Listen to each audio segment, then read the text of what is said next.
básico. Engano seu. Vamos parar com essa coisa de achar que só porque passamos um pouquinho, digamos, dos 40, temos que fazer isso. Eu não. Nunca consegui aprender a fazer crochê. Aliás, eu detesto. E também não tenho vocação para Dona Benta.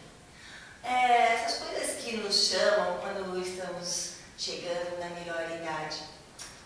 Sim, que eu estou nessa fase da minha vida. Já vivi muito, curti muito, muito, como vocês jovens dizem.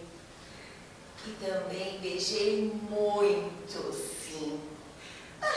Acham que só porque eu sou uma vovó, nunca fui jovem. Aliás, eu era uma gata. Era não. Ainda sou. Só mais uma coisa. Só me chame de vovó se realmente você for meu neto. Que, aliás, eu ainda não tenho.